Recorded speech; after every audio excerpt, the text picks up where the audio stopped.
Mr. Alden Richards. Sabay nakapili na kung sino ang gagawan muli ng pelikula. Ang lahat ng yan. Ngayong araw ay narito po ang ilan sa mga comment of the day natin na tinatawag, ano? At tayo ay magbabasa ng ilang mga comments ninyo. Sabi ni Mr. Minya Mangilan, malay nyo baka sila naman na talaga. Kaya lang hindi sila nagmamadali kasi baka hindi pa sila nakakasiguro sa kanilang parang nararamdaman kung totoo ba na nagmahalan sila ng totoo kasi ayaw nilang maging sinungaling sa nararamdaman nila. Tama naman ang ginawa nila. Gusto nilang magpakatotoo sa nararamdaman nila. Baka ang bilis na lang magmahal. Sabi ni Miss Geraldine, paano magiging sila ni Alden na noong na-interview si Alden sa Pastok ay nag-explore pa lang siya at na ini-enjoy ang flow. Kasi hindi raw siya nagmamadali, meaning hindi pa niya masabi ang feelings niya kay Kat. At alam raw ni Kat na may feeling siya sa kanya. Feeling ko nag-expect talaga si Alden, pero sabi nila huminto raw sa panliligaw si Alden. Bakit hindi niya pinaglaban ang nararamdaman niya? Malay niya tinitest lang siya ni Kat kung hanggang saan ipinaglalaban niya si Kat. Tapos sumuko naman siya kaagad-agad. Dapat kung mahal mo ipaglalaban mo. Ikaw ang lalaki, dapat matapang ka. Or baka hindi naintindihan ni Kat ang mga pinapakita niya dahil wala naman siyang sinasabi. Aba, may katwiran si Ma'am si Geraldine, ha? Baka mamaya nag-aantayan lang talaga sila, diba, sa mga pagkakataon na yun. Hindi natin alam diba, kung ano ba talaga yung real score nila during that time. Pero lahat tayo, asang-asa tayo na talagang meron ng something specialist going on between Alden Richards and Catherine. Kasi yun yung highest expectancy natin sa nakikita nating magandang samahan nilang dalawa. No, pero yun nga, sabi ko nga sa inyo, diba, at the end of the day, lalabas din naman ng totoo. At kahit po may mga bali-balita kung sino ba talaga yung karelasyon ni Miss Catherine, ay lalabas pa rin ang totoo niyan kasi siya lang din talaga makakapag-kumpirma kung sino ba talaga yung napili niya para makasama niya, diba? So as of now, ay nagdeklara na rin si Mr. Alden Richards ng tagumpay sa kanyang first directorial debut na Out of Order. Ngunit sa kabila ng tagumpay ng pelikula niyang Out of Order, patuloy pa rin si Alden Richards sa pagbabasa ng opinion ng mga tao tungkol sa pelikula.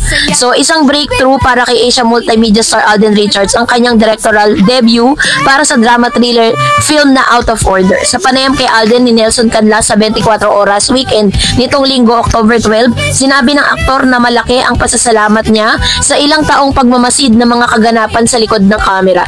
Lalo na't wala naman siyang formal na training sa pagiging direktor. Punong-puno na yung pagiging aktor, nililipat ko siya ngayon sa pagdidirect because it's been ang dami ko nang nakatrabaho and ang lakas kasi ng mga nakikita ko nagmamarka sa akin, sabi ni Alden.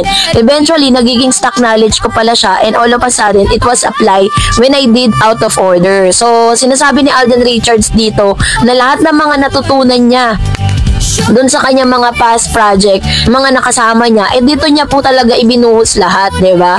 Naabot ng pelikula ang #1 spot sa streaming platform ang Netflix, ngunit ayon kay Alden, hindi ito nangangahulugan na dapat maging kampante siya, no? So, sa katunayan, sinusubukan niyang basahin ang mga papuri at puna tungkol sa online sa pelikula. Right now, feedback is important for me when it comes to Out of Order because di naman pwedeng laging yung magaganda lang yung titignan natin, sabi niya.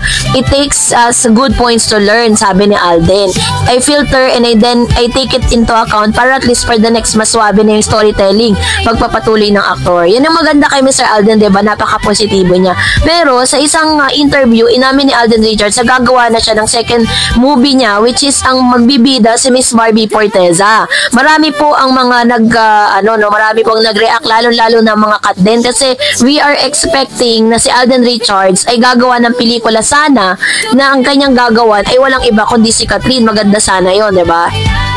Pero, yun nga, dahil nga, yun yung isa sa mga ina-expect sana natin na magiging direktor ni Miss Catherine. Kasi wala na pong mga direktor ngayon Parang karamihan ng mga direktor ngayon, mga nag-resign na bilang direktor dahil nga hindi na rin ganun kalakas ang industriya sa industriya ng movie. Mas lumalakas lang siya kapag po December na. Diba? Kasi mas pinipili na ng mga tao na manood sa online streaming. At isa rin sa mga biggest requirements request ng mga fans ni Catherine at ni Alden Richards na sana nga makita ulit natin sila together sa big screen. Pero katulad na lagi kong sinasabi, mangyayari at magaganap lang ang lahat ng yan kapag po meron ng isang pelikula na nataasan or na natalo na yung kanilang highest top grossing film of all time na Hello Love Again. So yun po yung timeline na pwedeng mangyari at maganap yan. Pero as of now, si Catherine Bernardo po ay kumpirmadong gagawa na nga ng panibagong pelikula kasama po si Mr. James Reid. Kaso nga lang parang nagkakaproblema kasi si James Reid po nag-post lang po siya ng kapiraso sa Instagram. Sa social media niya, nagigitara siya, kumakanta siya.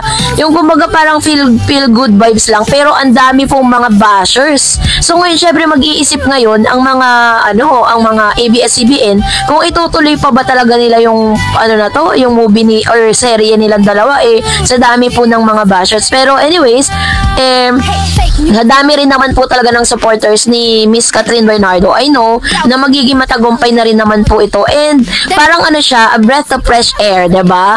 Parang bago siya sa mga manonood. Pero yun nga, mas ina-expect natin talaga na sana sooner or later ay makagawa na po ng panibagong project si Miss Catherine tsaka si Alden Richards.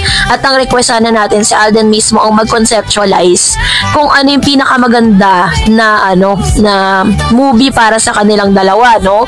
So ang ganda dito yung yung nasa parang matured role na pwedeng mag-asawa silang dalawa, tapos nasa on the rock yung kanilang relationship, di ba? Pwedeng ganun so yun yung mga naiisip natin na pwede nilang gawin kasi parang nandun na sila sa role na yun. Parang hindi na rin bagay kay Catherine sa edad niya tsaka sa edad ni Alden Richards, parang magpapakyut lang ba sila or kailangan mas heavy, no?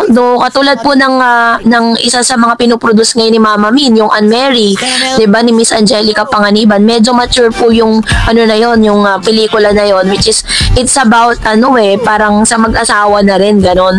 So parang ang ganda rin po ng movie na yun, kaya abangan nyo po yan at ipagdasal nating lahat na sana nga matupad ang wish ng Kat din na makita sila sa big screen together. So that's it for today. For more videos